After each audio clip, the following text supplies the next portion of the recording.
HVAC and MEP systems keep our buildings running, cooling, heating, and powering everything we use. But behind the comfort and convenience lie serious electrical and mechanical risks. Electrical hazards like short circuits, arc flashes, faulty grounding, and overloaded circuits can turn routine maintenance into a life-threatening situation. Mechanical risks, such as moving fans, pressurized lines, sharp edges, and heavy components, are just as dangerous.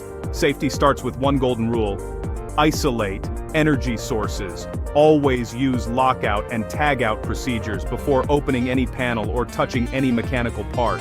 Never assume equipment is de-energized. Verify it. Next, protect yourself with the right personal protective equipment. Insulated gloves, safety shoes, face shields, and tools rated for electrical work.